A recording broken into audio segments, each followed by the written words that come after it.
There are 3 hot new TVs hitting the market right now that I am sure are gonna both amaze you and frustrate the hell out of you at the same time. But before you let loose your itchy trigger fingers and start a flame war in the comments, I think you should hear what I have to say.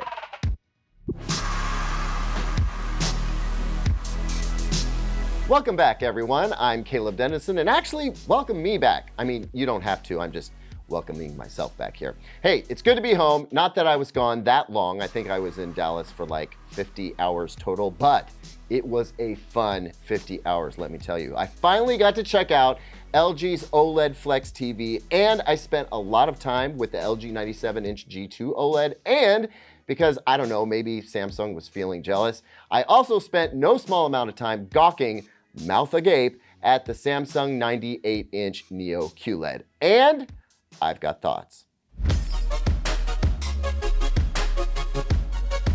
Thoughts that really occurred to me on the flight back. Once I left all those nits and pixels behind and had to sit with myself and about 100 other people on that plane, I was able to set aside my unbridled nerd glee for a moment and start putting things in perspective. And I want to share that perspective with you. Also, got a pretty cool surprise coming at the end of this video, so be sure to stick around. And while you're sticking around, stick it to those buttons down below with that itchy trigger finger of yours. And if you have something that you'd like to say along the way, leave it in the comments. I'm especially excited to chat with you all about what I'm about to talk about. But let's stop talking about what I'm going to talk about and instead, talk about it. Let's start on the small side of the spectrum. And while it's the smallest product I'm going to talk about today by far, I still think it's kind of a big deal. Actually, I don't think folks are making a big enough deal about it. So allow me to commence with the making of the big deal. LG's OLED Flex TV, people. Butter my butt and call me a biscuit. This thing is just so cool. But I've also got an issue with it. So if you're not familiar, the LG OLED Flex was recently shown off at IFA in Berlin last month. It is, at its heart, a 42-inch C2 OLED TV, but it is not just a 42-inch C2 OLED. First off, despite appearances, it is a TV. It has a TV tuner inside. It has LG's WebOS and all the apps you need to stream, all the things. It's got 4 HDMI 2.1 ports, just like a C2, but it also has a totally decent speaker system built in. It has a stand that is as adjustable as any gaming monitor I've seen. Up, down, tilt, pan, do the hokey pokey, whatever. It also has RGB lighting on the back, which can react to the content you're playing, cycle quickly, cycle slowly, or just be static on one of 4 different colors. And on top of all of that, it flexes. Not only does it flex, but you can have it flex just 50% or 100%, or make presets of any increment of the flex that you want. The remote has a dedicated flex button, so you just press it and it does what you tell it to. Plus, it can do multi-screen, so you can see your Twitch stream in one window and play your game in another. And if you really want to tighten it up, it can resize the display down to 32 or 27 inches, in case you want to get in real tight picking off your enemies in FPS shooters. Also, the pixel pitch is super fine as a 65-inch 8K TV, so snuggle right up, you aren't going to see a pixelated image no matter how close you get. Oh, and it has a microphone built in as well. I mean, make fun of me if you want, but I just think the LG OLED Flex is ridiculously cool. And you guys, I can't tell you how much I want one. Problem is, I can't buy it. Why? It's $3,000, and that is just too pricey for me.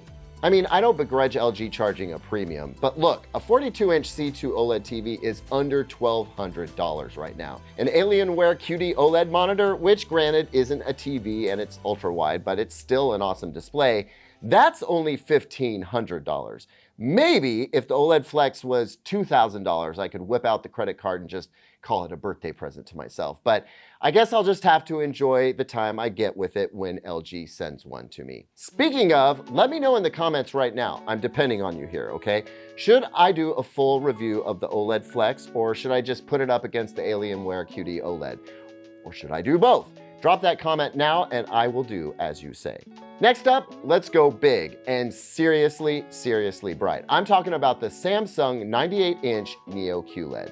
So there's a lot we don't know about this TV that was just announced by Samsung. We don't know how much it'll cost, and we don't know when you can buy one, but we do know that it is next level in several ways. For one thing, it is 98 inches, which I'm sure it is lost on nobody that is 1 inch bigger than LG's G2 OLED. But also, Samsung claims that it will put out 5,000 nits peak brightness, which is just nuts. Like, that might be too bright in some cases. Also, that's a big claim. I think the QN900B 8K was claimed to go up to 4,000 nits, and in most of my testing, it came in at about half that. But this new TV, which is confusingly called the QN98-100B, has Samsung's best processor, though it is only 4K, an untold number of dimming zones, and folks, even on an extremely bright show floor, it had no problem overpowering everything around it.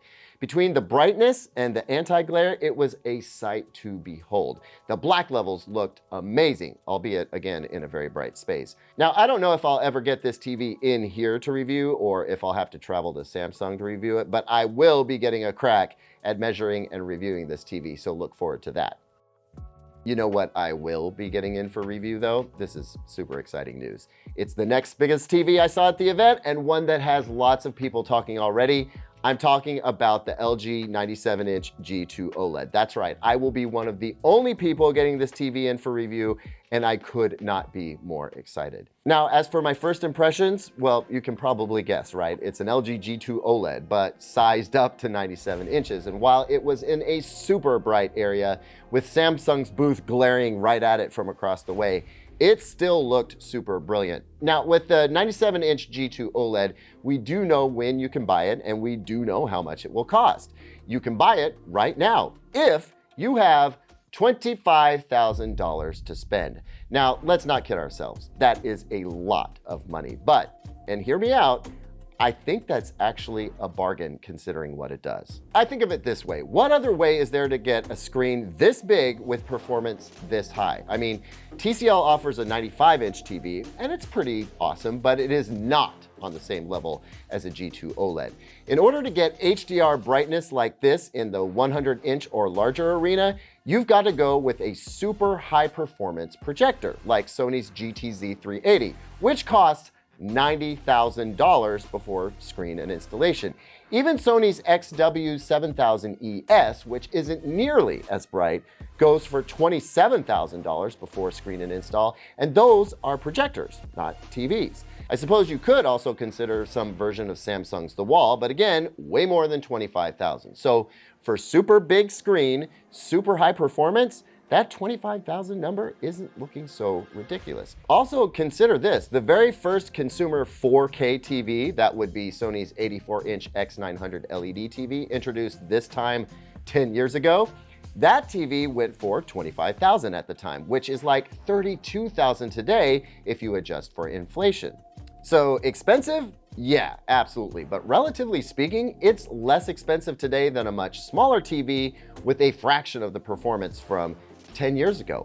Also, you can't touch it with a projector without spending around $100,000. And for that kind of money, I just get 4 97-inch G2s. Can you imagine? That would be pretty awesome. So there you have it, 3 super hot TVs worth keeping an eye on. And I'm gonna review 2, if not all 3 of them, right here. I can't wait. It's gonna be a lot of fun. The end of 2022 is looking pretty amazing right now. And hey, if you want to make sure you catch my reviews of all these hot new TVs, don't forget to like and subscribe. And here's 2 other videos I think you might like.